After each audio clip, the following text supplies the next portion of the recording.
Where does every quarterback rank entering 2025?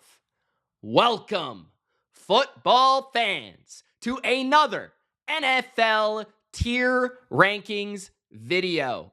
In this video, I rank every starting quarterback in the NFL from the worst to the best, even a couple backups.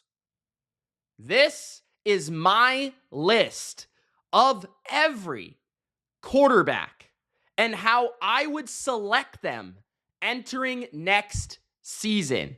If I were drafting a team and I didn't know the offensive line, the offensive coordinator, the head coach, the defense, anything, and I simply had to select a quarterback entering 2025, how would I rank every quarterback in football? If that sounds good, spike the like button and don't forget to subscribe for more NFL rankings just like this. Hop in the comments and let me know your opinion on my list. All 32 starters, including a couple backups. Obviously, some teams won't have their starter included just based on we don't know who it will be. But some teams might have their starter from last season. But this is an early, way too early look at the quarterback position for 2025, based on my projection on how good this player will be next season. Okay, let's get to the list, shall we? Spike the like button. Our tiers are MVP, most valuable quarterbacks in football. You could put them on any team and they're pretty much getting to the playoffs. It doesn't really matter what their system is, who their receivers are. They're pretty darn good at football. The star quarterback is definitely someone that is proven, that has been to the playoffs probably multiple times, that has put up good statistics consistently, that can lead your team and is consistent as a quarterback. The almost elite player is a player that he's good. He's definitely above average, but there's something missing about his game. There's something that is not tangible. Maybe he's a little bit more inconsistent than the others. Perhaps he's a player that has high upside, but maybe a low floor at times. That's the almost elite player, somebody that's done a lot, but not quite enough. There's something we're waiting to see from him. The franchise quarterback is pretty securely an NFL starting quarterback, but he's not amazing. You can do better, but you could also do a lot worse. The mid is a player that if he were on your team, you would need a pretty awesome roster to make it work, to make it operate at a high level. Okay, mid quarterbacks need great receivers, a good offensive line, maybe a good play caller to put up great statistics. Not bad. This guy isn't the worst in the league, but you could certainly do better. But you're probably looking at him saying, maybe every once in a while he can shine. And then the trash category is pretty much the hopeless category. Like, this guy is really awful, and there's almost no team you could put him on and they would be good. That's trash to me, okay? That is like, don't even start this guy. Why is he even starting, okay? So those are the tiers. Let's break it down, beginning with none other, and I didn't order this myself, Josh Allen. Joshua Allen is first on the list. I actually think it might be in alphabetical order by whoever this handsome gentleman was who made this list. But we've got Josh Allen, who also is a handsome gentleman himself. Shout out to Haley Steinfeld. We're going to go MVP. You guys know how I feel about Josh Allen. I think he is probably the most talented quarterback in football, and I think that he's the most valuable quarterback in football. If you were to place him in any situation in the NFL, I think he would make it work.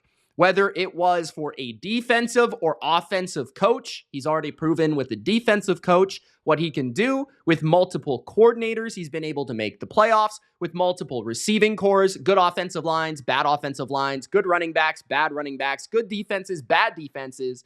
Josh Allen has had an ever-changing situation, and ever since he became elite in 2020, he has proven that he is extremely valuable in any way, shape, or form, whether it be running or throwing the ball. And he has only gotten better in terms of his ability to control a game, manage a game, not turn it over, force passes. He's definitely grown in that area. And we know what he can do with his arm. We know what he can do with his legs. I've talked about it at length, okay? It's ad nauseum, okay? Josh Allen is an MVP.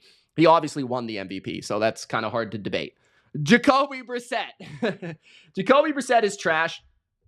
I like Jacoby Brissett, the human being. Good guy. I think he'd be a solid backup if you have a young quarterback.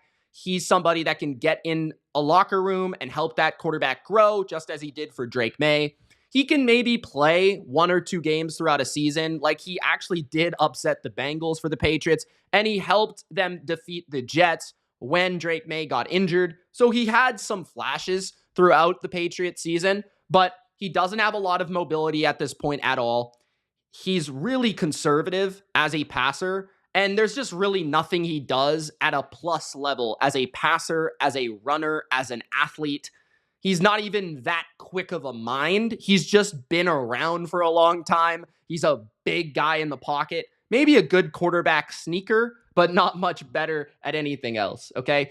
Joe Burrow is next up. I'd put him in the MVP category. I think Joe Burrow is obviously capable of carrying teams to a lot of success. This past season obviously did not get quite enough victories for the playoffs, but he got hot at the end and they nearly pulled it off, and I wish they would have made the playoffs over the Steelers, let's be honest.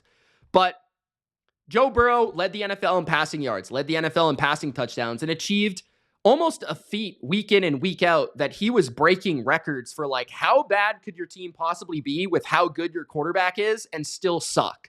Like, that was kind of Joe Burrow's season. I've never really seen a season like this in my life where a quarterback has played this well and yet they've still missed the playoffs. So Joe Burrow is in the MVP category. I think what he brings from a most valuable perspective is he's the most valuable, arguably the most valuable mind in terms of quick processing, post-snap, reading a defense, and getting the ball where it needs to go on time and accurate. Next up, we've got Derek Carr. I think Derek Carr, last year I felt like he played pretty well. The year before that, I thought he played pretty poorly. The year before that, I thought he was a little disappointing, but he was kind of average. So basing it on an average curve, I feel like Derek Carr is probably mid. I think you could argue that last year he maybe played at like a franchise or an almost elite category, but I think on average, he's average, okay? Carr is good when he's protected, when he's in a system that he's comfortable in, and when he has multiple talents to rely on in the receiving game, and he can be play action oriented, he can feel secure in his protections, and he can go through his reads. When Derek Carr is pressured, he's a different quarterback. When Derek Carr is rattled or not confident, he is not a good quarterback. And Derek Carr at times situationally is not a good quarterback, like in the red zone, but at other times he can be really clutch, in 2-minute situations, down the wire of games, things like that. He can execute at a high level at the snap. He can execute at a high level pre-snap compared to a lot of younger quarterbacks. He throws a good ball, an accurate pass. He doesn't have an amazing arm, but he's got a good arm. He used to have probably even a better arm. And the ability to run is certainly not there, but he does have enough cleverness within his movement to be able to escape a little bit. He's still a solid starter, but I don't think you want him if you're trying to win a lot of games. You would have to have an amazing team around him. Kirk Cousins is next. At this point in his career, I see Cousins kind of like Carr, but honestly, I think Carr has more talent. I feel like Kirk Cousins really, he could be in the mid. He could also be in the not bad.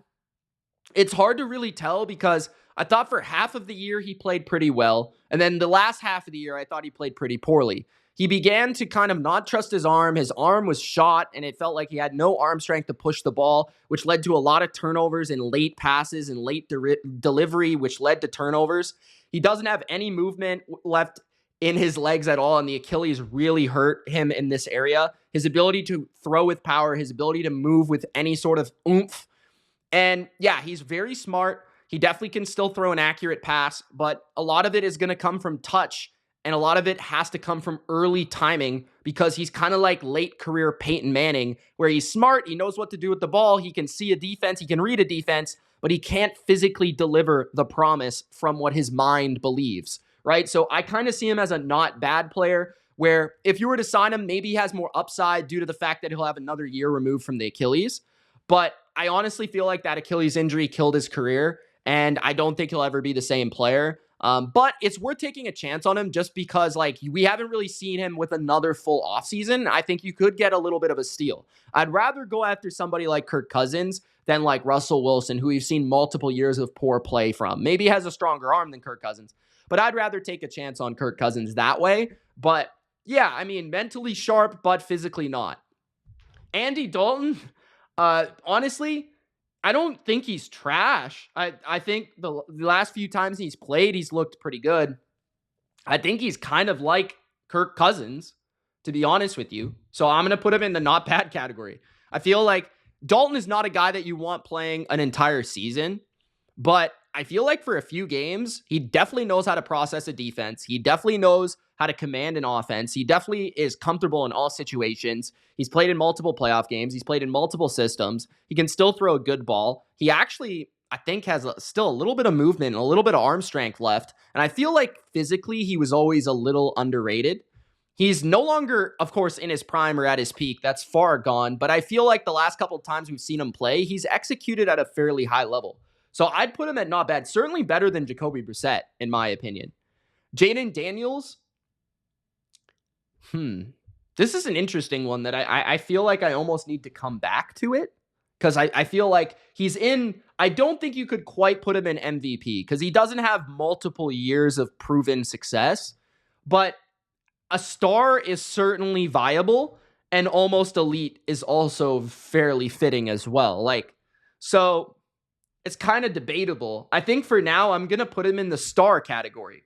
And I wasn't the biggest Jaden Daniels fans coming out of the draft. I was quite seen as a hater throughout the regular season, to be honest. Only because I was kind of not rejecting my eyes, but like I wasn't willing to buy in so quickly on Jaden Daniels. I needed a lot in order to buy it. That being said, okay, I think a lot of my points that I would go to during the regular season are still viable. Like, I feel like the offense was a great fit for him, and what he was asked to do throughout the Cliff Kingsbury offense is very manageable for many quarterbacks. Run, throw the ball deep, or throw screens. There's not a lot to it. And Daniels was very effective. But I think where I have to give Daniels that extra credit is that physically, he's a very demanding player to stop. You have to stop his rushing ability. You have to stop his extension ability. You have to stop his quick release. And I would say that for a young quarterback, he doesn't make a lot of mistakes. He gets the ball out on time. He throws with accuracy. He can throw with touch at all three levels. And sure, he's not the most nuanced pocket, middle of the field, intermediate, tight window passer.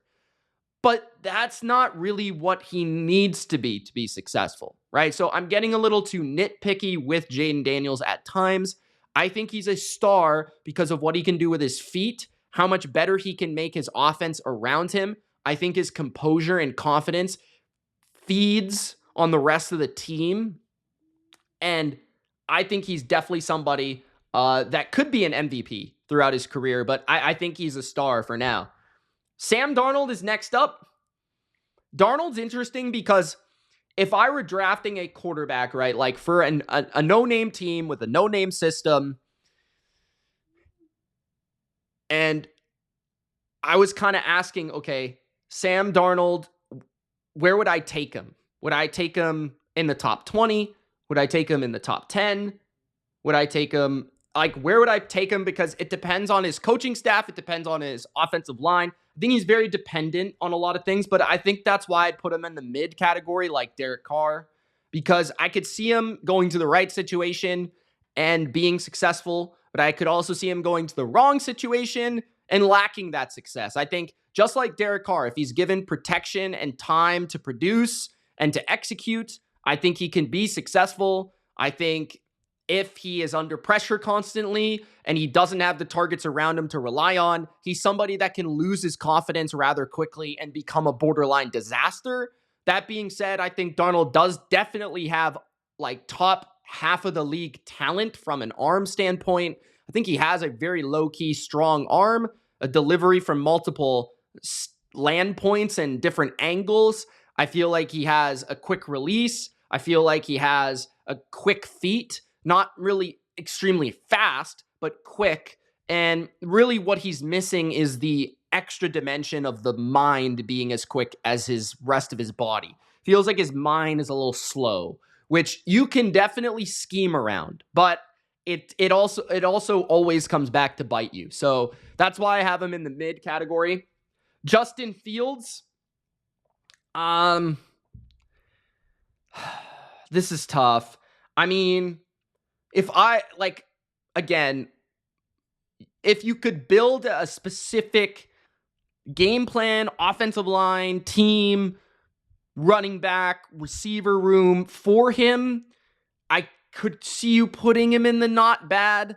I wouldn't argue with the trash just because he's such a bad passer from a drop back standpoint. But something wants me to tell you that not bad is the right category. He did win a few games this year with the Steelers. He did have a defense to rely on. He had an improvement on offensive line from Chicago. He had one receiver to throw to. He was rather limited as a player. They didn't do much with him. But Fields can definitely run. I mean, the guy can scoot and he can get after it that way.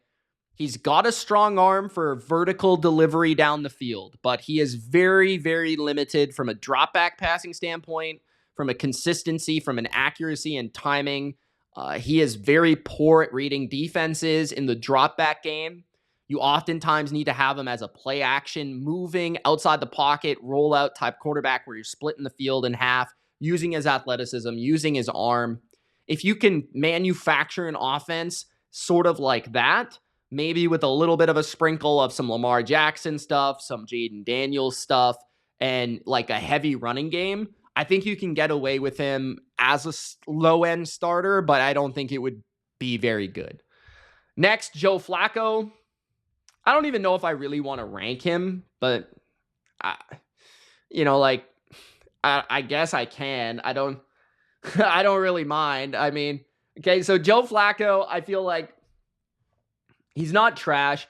I would put him in the not bad category. I think recently he definitely had his spark with Cleveland where he came off the couch and he was absolutely awesome and he was just throwing absolute BBs everywhere, all over the field, and he just had no fear at all. He was just ripping it, gripping it, and ripping it. And he was the elite Joe Flacco, as he said one time in 2012. But, he is pretty limited at this point. He's old. He can't move. Whenever there's pressure, he's pretty much getting sacked. Him throwing the ball, though, he can definitely get it down the field. I feel like because he's so experienced, he just understands offenses and defenses, how to read defenses fairly well. I think he's actually like an average drop back passer, maybe even above compared to some of these other players. He just has like next to no athleticism.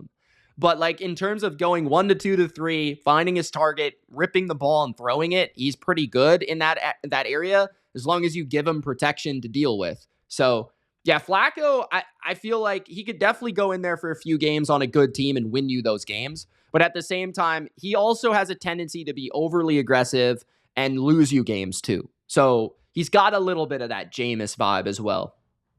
Jared Goff. I would say that Jared Goff is almost elite. And the reason I would say that is because on a standard team where he doesn't have an elite offensive line, I do worry a little bit about that. I do think that he's proven on multiple teams in multiple systems he can be a good team that wins a lot of games. He was a first overall pick. Like, there's certainly talent there. I like his ability to be tough in the pocket, hang in the pocket, and rip throws in the middle of the field. And that's a very important skill. I think he's an excellent play action passer, one of the best in football. I think he has a good arm. I don't think he has great mobility. I think he can be poor under pressure at times. I think he can have bad games where he throws multiple interceptions like he did against Washington in the playoffs or against Houston. I think, though, at the same time, I love the way that he manages Detroit's offense, the way that he's able quickly to get to the check down, where he's always able to find the open man, how he has developed as a quick thinker of the position. But oftentimes he doesn't have to be that because the O-line gives him so much time to go through his reads and progressions, which other quarterbacks do not have the kind of luxury of doing.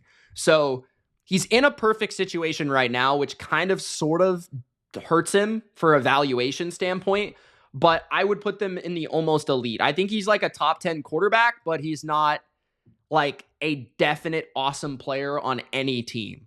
Justin Herbert, I think, is a star. I think, despite the lack of playoff success, he hasn't often had a lot of great players around him, or really great coaches would be the bigger thing. Jim Harbaugh came in and helped him out and steadied the ship for him. But as soon as Harbaugh came in, the receivers left and the players left around him, and he doesn't have the same roster. So hopefully within a year or two, Herbert will get to a point where he can have that marriage come together of good roster and good coaching. I also don't think Greg Roman is an ideal system for him, but that's what he's being served. I do think that from a talent standpoint, he's one of the better drop back passers. He's very gifted in terms of touch and accuracy. He has a very strong arm, and he did showcase his mobility this year, I think, in a way that people didn't think he really had it. He had an awful playoff game that I think is shadowing his ability to carry a team. His ability to fit the ball into tight windows could be the best in the NFL right now. So I have him as a star. Jalen Hurts. This is going to be a controversial one no matter where I put him. I could put him in MVP and there'll be haters. I could say he's a star, and some Eagles fans would say he should be MVP, and some people would say he's not even good at all and he should be mid. I could put him in the franchise quarterback, and some people would say he's too low. I could put him in almost elite, and that's where I'm going to put him, okay? And this is similar to Jared Goff. I think they're similar in terms of not the way they play, but in terms of the conditions that they play within. I think both players are in perfect situations for that player. And if you were to strip them away from that situation, their production and their play would definitely get worse, okay? Because the offensive lines are the best in the NFL. For the sake of Jalen Hurts, he has the best running back in the league, and he has arguably the best combination of receivers. Jared Goff and Jalen Hurts both have excellent running games, although Hurts is more responsible for his than Goff is for his. I would argue that Goff is a much better passer, while Hurts is a better athlete. I love Hurts in terms of his mental capacity, not just as a player to like kind of overcome things, but also just in terms of his mentality, his leadership, his consistency, his bravado and aura. I like Jalen Hurts. I think he's a great franchise quarterback to have. He's a great voice of the franchise, face of the franchise. I mean, the dude's got it all from the makeup standpoint. Like that's a part of the reason I think he's so successful and he wins a lot of games. And I think this year he understood that he doesn't have to shine for them to be successful. But that's also a reason why he's not an MVP player or a star player. I think he's a good quarterback that happens to be in an excellent situation. So you could argue star, and I wouldn't hate on you. I don't think MVP is viable. And for some people that's put him in franchise, I think they'd be slightly hating. But I think almost elite is definitely fair because I think he does struggle with blitzes at times. He does struggle with reading defenses at times. He does struggle with drop back pass. He struggles with general passing consistency. But as a player, he's proven to be successful and consistent, and that is what I'm looking for. So I put him in the almost elite. Lamar Jackson is MVP. Obviously almost won back-to-back MVPs, but has won 2 MVPs is what I meant to say. But being basically a 2-time MVP and a 1-time runner-up is pretty impressive on the resume. I've always loved Lamar. I feel like he is underrated in terms of his heart and his gamer nature. I feel like Lamar does so much in terms of extending plays, making things happen that aren't there. I think he has this intangible ability as a quarterback to freeze time, like make defenses do things and look worse than you would ever believe, because he has this gravitational pull as a player that makes defenses play a certain style that opens up things that you wouldn't think would be there for other players. Right? If that makes sense. Like there'll be a guy running wide open because they're so concerned about the threat of Lamar to get outside the pocket, to lose contain, or to be able to like create something, right? There'll be more resources in the box to stop that run because, Lamar is so dynamic there, and that will open up his passing game. Or, perhaps there'll be a guy wide open underneath because they fear the ball over the top. Lamar has become very good in terms of his ability to hit a big play and also be able to find the small plays within that. So Lamar is a great player. Anyone that hates on him at this point is just a hater. I would just say, like he does need to win some playoff games. I mean, he won one this year, but it was kind of a free victory. They need to do more in the big time in the playoffs. But what he does for his team is pretty self-explanatory. Daniel Jones is next up. I think Daniel Jones, this is interesting. I think Daniel Jones is probably not bad, just in terms of like he could be a low end starter, and I would understand. Like, yeah, he's got the speed and the athletic ability to a certain degree. He's got an NFL manageable arm strength. He's won enough games to lead his team to the playoffs before, if a team would look at him from that standpoint. He mostly makes good decisions with the ball, but to me, he's just very structured, very rigid, very lacking in his just gamer ability, like creativity. He has no sort of outside the box thinking. He's just a robot, and it's bad in that way. Also, I just don't think he has that it factor about him, which he very much lacks. But that being said, I feel like you could still, like, Justin Fields and Daniel Jones, they're pretty much the same player, in my opinion. I mean, Daniel Jones might be a little bit better, to be honest. Mac Jones, I don't really want to put him in the trash category, but I feel like not bad. Like, I think Mac is kind of like Andy Dalton or Kirk Cousins at this point. He doesn't have an arm, really, but he mostly can read defenses well, know where to go with the ball, and deliver it on time and accurately.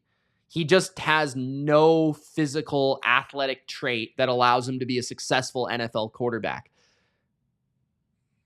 That's pretty much it with Mac Jones. I actually was kind of impressed by Mac in, this past season. I thought when he did play, I thought he didn't play too bad. I thought he definitely had moments. Definitely had bad moments, but also had good moments too. Trevor Lawrence, I think, is mid. I think he's fairly similar to Sam Darnold. They both have athletic traits that you like. Both can run a little bit. I think Darnold is a little bit savvier in terms of quicker, more elusive, while Lawrence probably straight line is faster. Lawrence does have that build that you like. He does have the hair that you like. He probably, should capitalize on a few more shampoo commercials, but he's got an arm. He can definitely make big time throws, big boy throws, every level of the field. He is a little bit more erratic from an accuracy standpoint than I feel like Carr is, or even Darnold. I feel like his mechanics can be a little off. He's a little robotic for my liking, doesn't have much creativity to his game, doesn't have a lot from mental or a physical standpoint in terms of that robotic sense, where he doesn't have a lot of arm angles to his game. He doesn't have a lot of slipperiness to his game. He doesn't have a lot of even creativity in his mind. He's very slow in that facet. But I do think if you draw it up well for him and you protect him well, he can be lights out. So kind of like Sam Darnold and Derek Carr. Will Levis, I would say, is trash at this point.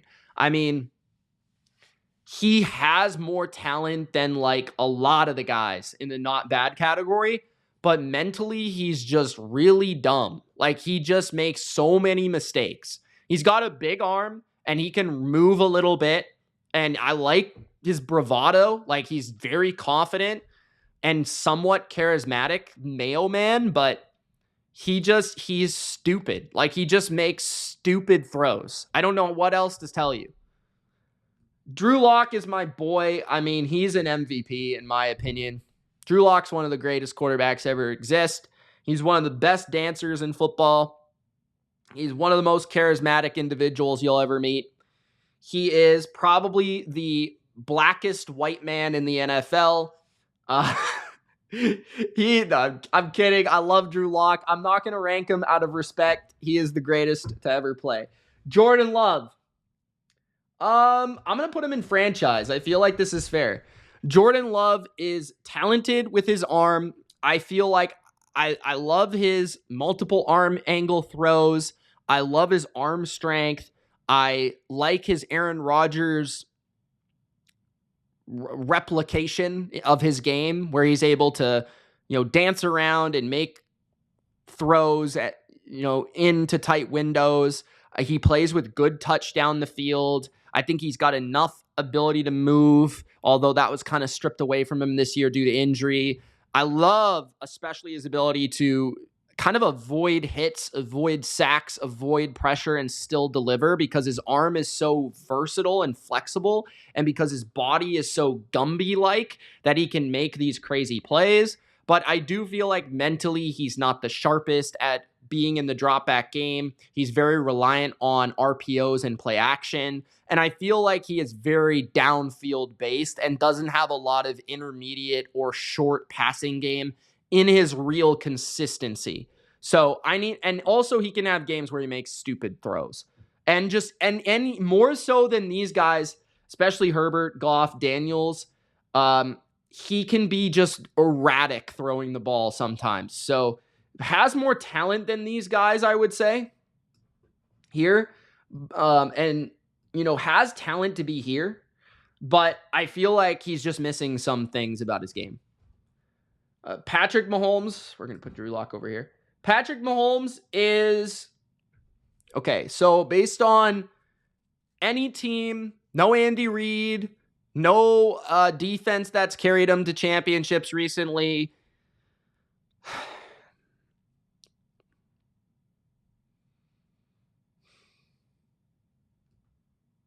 I'm putting Patrick Mahomes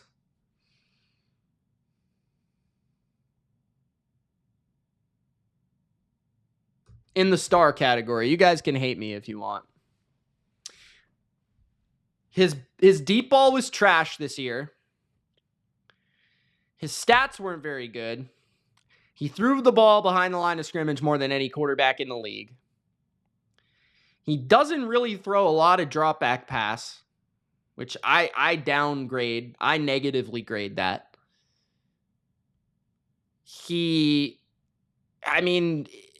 Did he play amazing in any game this entire year? Maybe the Bills game? Without Andy Reid. On an average team. With an average defense. Is Patrick Mahomes still that MVP caliber? Now, I'll do him the respect of putting him over here. Although I haven't ordered it yet. But I don't think you can sell me that Patrick Mahomes last year was an MVP player. I don't think you can sell me on it. I don't remember watching him and being wowed by anything. It's kind of tough to say. Drake May. Now remember, guys, this is going into next year and who I would draft going into next year. And obviously, I'm a huge Drake May fan. I was coming out of college even before he was picked by the Patriots. And then he further impressed me playing on the worst team in the NFL, in my opinion. Or at least the worst quarterback situation. I would put Drake May in franchise. I think that he, similarly to Jordan Love, extremely talented, oozing talent, but does have some things to prove. I think he has some things to prove in terms of his decision-making and turnovers and protecting the ball. I think he has some things to prove with the timing of his game. I think at times it was very good. Other times, he wasn't too great with seeing the pressure coming. At times, he could be slightly better there. But overall, I honestly feel like he could be a superstar next year. Like, he's got an incredible arm. He's a great runner. He was arguably the NFL's best scrambler last season when he played. I think in terms of EPA per play, he was first. In terms of his deep ball, I think he's already at a very high level. At his short and intermediate game, I feel like it could use slight more refinement in terms of just the placement of the ball. He's a little bit more off than I feel like truly elite passers are, but he is good enough to extend plays at a fairly high level. He does have some moxie in him, and he's got an aura to him. So I like a lot about Drake May. I just don't think he's done enough to really put him up here to really prove to me that I could take him that high. But I definitely feel very confident that if I were drafting for a neutral team, I would feel confident he would be better on the neutral team than on the Patriots. Baker Mayfield, I think almost elite is fair. I think what he did this year, no matter who was around him, was impressive. I think the fact that he's been able to do it with multiple coordinators on multiple teams and multiple systems and get to the playoffs is impressive. I think that he's developed in his game in terms of his leadership skills, his off-field, just bravado and an overall understanding of how to be a grown-up, I think is a big deal. I think Baker Mayfield has always had a stronger arm than people think, and a strong arm in general. I think he's always been able to fit the ball into tight windows at every level. I think that he executes the screen game well. I think that sometimes he holds on the ball too long, but he's also a pretty savvy scrambler, and it's got that moxie for sure. And I felt like there were multiple moments this year where he carried the Bucs to a win. So I would give him the almost elite for sure. JJ McCarthy, I don't really know anything about him. But if I were to draft him going into next year, I'd probably put him in the not bad just because he's got talent. He's got, I think, quicker feet than people would realize. Like, he's got quick feet. He's got a stronger arm than I think people think. And he's a little, like, he looks smaller than he is. He's kind of one of those guys. And he is pretty inexperienced. But I thought at Michigan, he showed flashes of great play, like flashes of extension, flashes of arm strength, flashes of things that could really be translatable. He almost does remind me a little bit of Sam Darnold. I'm not going to lie. Gardner Minshew, I love Gardner Minshew as a guy, but it's hard for me to really say that he is any good at this point. Like, he was really bad last year. Honestly, and he was hurt. He's hurt now.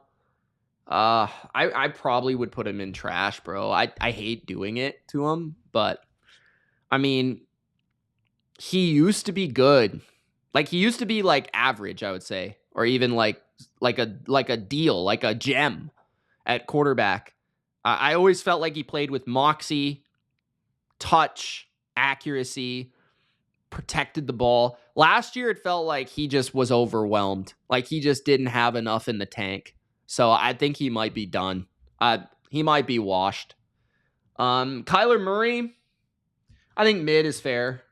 He has more talent than all these guys, but he's hit and miss. I mean, he's like Trevor Lawrence. He's like Sam Darnold. Like, he's got the quick feet. He's got the great speed at times. You know, he can extend plays like the road runner. He can go beat every once in a while. And he's got, I would say, you know, good touch down the field, pretty good outside the numbers, but middle of the field, he struggles. Drop back pass, he struggles. Pressure in his face, he struggles. Suffocating pockets, he struggles. There's clear identifiable lanes to get after him and to make him struggle. But at the same time, if you put a good little situation around him, he could be truly dynamic. And you could elevate his play all the way to MVP status. Like, he could put up a 40 touchdown season. I wouldn't be that surprised. Bo Nix, I would say mid. Like, if I were drafting Bo Nix on a neutral team without Sean Payton and one of the better offensive lines in the league, I would say like mid. Like, I think you would win an average amount of games. I don't think he has the superstar talent that Drake May possesses, or the potential that Drake May possesses, but he definitely possesses more talent than people think. Right? He's got more in his legs, more juice in his lower body than people would think, and a stronger arm than people think. And I like his accuracy overall, his quick trigger, his ability to avoid pressure and avoid negative plays, which is an important skill. And his deep ball even came out at the end of the year. But he does definitely feel like a guy that is managed to a certain degree, that you understand as a rookie last year, Sean Payton really schemed up really well. Next, you've got Aiden O'Connell. I think he's not bad. I think Aiden O'Connell he's actually probably one of the better quarterbacks on this list here, on this tier. He's a guy that I think he's got a better arm than people think. He's smarter than people think. I think that everything about his passing is solid. I don't mind anything. He's just got no mobility, at all. So that he's basically an old school quarterback in a young man's body. Michael Penix, he's hard to rank, kind of like JJ McCarthy, so I'll put him in the not bad category. He could be mid, and I wouldn't be surprised. I think he's not as accurate as JJ. I think he's obviously bigger and faster than JJ, but I'm not sure I really trust him in the NFL. I just need to see more. I don't really have a lot to comment on him, but yeah, he's got a strong arm. He's got the speed. He's got the athletic size. He's got the traits. It's going to come down to his development as a processor and a smart player, and it's going to come down to his mechanics and his accuracy. And I'm not sure either of those are really great. Dak Prescott, I would say franchise is probably fair, although mid is open to debate, and almost elite can be there at times. And why did I move Sam Darnold? Okay. But yeah, franchise is fair. I think Dak is good pre-snap, good post-snap, processes well, knows where to go with the ball, can run a drop-back game at a fairly high capacity, but he doesn't have any elite trait in his physical game. Not touch, accuracy, not arm strength, not speed. Nothing physically wows you about Dak. But I think he's an above-average passer and above-average thinker. So I would put him in the franchise category. Brock Purdy. This is tough. Brock Purdy is, I think, more elusive than people think, quicker than people think. He has his moments of being very good in terms of touch and timing, but he's in an excellent system. And he is very underwhelming from an arm strength and pushing the ball vertically standpoint, which always frustrates me. Also against pressure, he's very erratic in terms of his decision making. He plays this gamer nature style where he can be lights out and incredible, but at times he can also be just an idiot. So it's kind of hard to say. I would put him in mid. To be honest, I think he's closer to these guys than he is from a talent standpoint here. I feel like on a neutral team, I'd probably rather have these guys moving forward, right? And this is in order, by the way. Maybe I'll order it after. Spencer Rattler was awful. I don't really have anything to say about him. He was just really bad. Anthony Richardson is terrible. I don't believe in anybody that tells me different. He's big. He's fast. He's massive. He's got a cannon, but he can't throw the ball accurately. He can't complete 50% of his passes, which is embarrassing. He doesn't know how to read a defense, and he constantly is injured. So, yeah, Anthony Richardson's trash. Aaron Rodgers. Aaron Rodgers is mid if he continues to play. I thought his numbers and his play from an eye test and a stats perspective were better than people thought last year. Obviously, from a mental capacity, he is still very good at the game. I think last season thought he could do things physically that he no longer can do. And that is where I'm looking to see if he evolves this year and if he looks to speed up his game, if he looks to find different advantages in the way that he plays. One of the things that bugs me about Rodgers last year, too, is I think that he's a little fragile. He's definitely an old quarterback in terms of the ability to take hits, extend plays, and things like that. He was very vulnerable, and that caused him to miss throws and make poor plays and decisions. But I think if he's protected, He can still throw lasers. I think he's still got a better arm than like half of these guys here, if not most of them. I think that he can make good decisions consistently. He also needs to just be stripped away from any sort of coordinator power, because his offensive mind, like in terms of the West Coast style that he wants to run, it's just outdated and it doesn't help him. Mason Rudolph is trash. Cooper Rush is honestly probably trash. I'm not going to lie, but he does seemingly win games and perform decent when he's playing. So I don't know if I could quite put him in the trash category. Like, he is trash. Like, he can barely throw the ball. He can't run. Like, he's a gamer though, and he's kind of smart. So maybe you would put him in the not bad. Like, I guess Geno Smith is mid. I mean, I like Geno. I like his arm. I like his drop back passing ability. I like his 2-minute Geno. I like all that stuff where if you get him in a rhythm, if you get him in a hurry up, man, the guy is sweet sometimes. Like, his ability to throw the ball. Sometimes he just is inconsistent, I would say, in terms of like his mental processing of both the pressure in front of him, especially, and like what to do situationally. Like, he struggles in terms of like first down, just take the check down. Like, third down, what do I need on this play? Like, the ability to know when to extend, when to not. Like, he's just missing some sort of creativity or layer to his game that could make him like pretty darn good, in my opinion. But from a throwing standpoint and a pocket standpoint, I do admire his game. Stafford is a star, in my opinion. Still, he can throw lasers everywhere. He's still very accurate. He throws one of the best balls in the league. I think he's one of the smarter players in terms of identifying coverages and pressure and knowing what to do with the ball.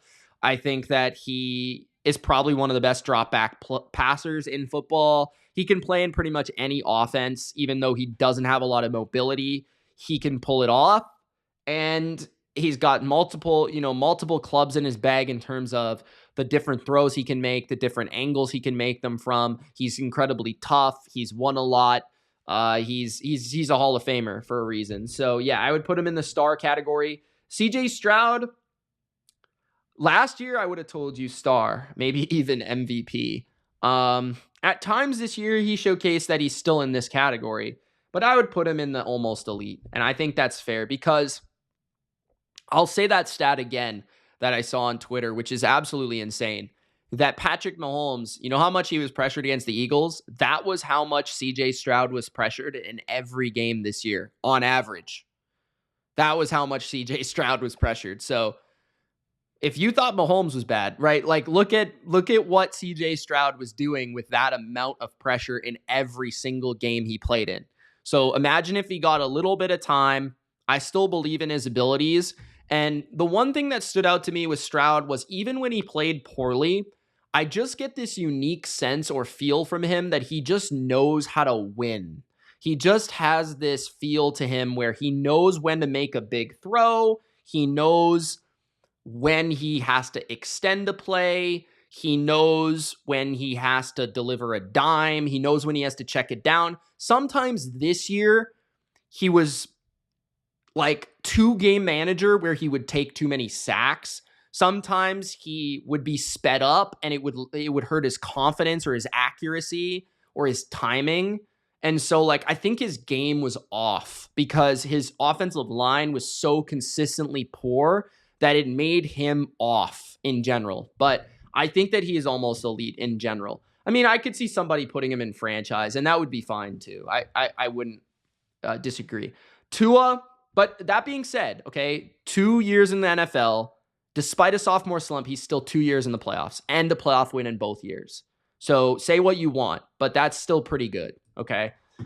Tua, I say he's mid. I mean, I think some Dolphins fans might disagree. I think that statistically that might slightly disagree with my thought, but I just think that he's very limited. I think that he's very timing, precision based. And if a defense can get him off his spot, a defense can pressure him, a defense can rattle him, a defense can hit him, there's always a chance he gets hurt. But if he doesn't, there's a chance he plays poorly. If you can consistently get to him or consistently throw off his timing in any sort of capacity, you can rattle Tua. And he's also limited from the standpoint of he has to play in some sort of good weather, because if he plays in bad weather, he's not good. So to me, he's very much like Purdy. Different sort of, but like same sort of. You know what I mean? Then we've got, who's this? DTR. He's trash. Deshaun Watson, I don't even want to talk about. He's probably the worst quarterback in the league. Caleb Williams. Now, if I'm drafting for next year, okay, this is interesting because based on last season, I would probably put him like here. I thought he had his moments, but I think going into next year, mid is fair because I have faith that in a decent situation with decent protection, he is talented enough that I'd be willing to take a risk. Probably, you would have to talk me into taking the risk, right? I wouldn't be confident enough to put him here. I don't think he showed enough like Drake did or like Daniels, obviously. But you could talk me into, do you want to take Caleb for the upside or Tua for the floor? You could talk me into Caleb, right? Do you want to take Bo Nix or Kyler, and we've seen what Kyler is already, or do you want Caleb? And you could kind of talk me into that, right? So that's where I'm coming from, right? If you wanted something very secure, maybe you would go with like Derek Carr or Brock Purdy, feels like he's pretty consistent, or Geno Smith, right? But like even Bo Nix, I could see like probably having a higher floor. But ceiling-wise, I mean, Caleb still has that ceiling where if he did pop off and play at an almost elite level, like a Pro Bowl caliber, I wouldn't be that surprised. So I put him in the mid. Then you've got Russell Wilson. Bro, I really want to put him in trash, to be honest, but I don't hate Russell Wilson. Like, people hate Russell Wilson because he's like cheesy and corny and stuff. I don't really see it that way. I just think he's not great at football right now. I think that he's got a good deep ball. He can still operate an offense. He's got the confidence and respect among a lot of NFL players, but he's just not that good. I mean, especially from a dropback standpoint, he's never had timing, and he just doesn't have the physical attributes that he used to have. I'd put him in not bad though. I mean, that's pretty obvious, I think. Jameis Winston, MVP. I mean, okay, so let me explain this one. He's the most entertaining quarterback in the league. He's probably got the highest ratings in the league on social media. He was singing to people on the streets of New Orleans. He probably played one of the funnest live streams in the history of BLV. 2, actually, I think. The guy was absolute comedy. He's my favorite player in the league. So, Jameis Winston, MVP. Bryce Young, mid. I liked Bryce last year. I thought he really surprised me. His accuracy definitely improved, but I thought like his confidence, it's really nothing physically. His confidence, his timing, like not in terms of throwing the ball, but like his timing in terms of understanding what he could do and what he could not do. That is the biggest area where I really felt like Bryce grew. Like his sense of, am I pressured now? Am I not pressured now? Can I extend this play? Can I not extend this play? Is this guy going to come open or is he not going to come open? Do I have to check this down? Do I have to take a sack? Do I have to throw it away? His extension of plays was also very slippery. Honestly, if Bryce were here by the end of the year, I wouldn't be that surprised. I've risen on Bryce, but I also think he's extremely small and somewhat limited physically. Drew Lock, go. So there it is, guys. My tiers for the NFL quarterbacks and how I would draft them entering 2025. I hope you guys enjoyed. This is not in order, but of course, this is what I have. I feel pretty good about it. You guys let me know in the comments where you agree, where you disagree. Remember, this is not on, like, this would be on if you were drafting them for next year. So you're taking last year, you're taking their career to a certain degree, and you're trying to build a team around them personally and how you would see that fit. Right? So try to separate the situation of their success as well. if you can in your mind. I know that's difficult to do, but that's what I did. So thanks for watching. Spike the like button if you haven't already. It's Mitch. Subscribe. Peace.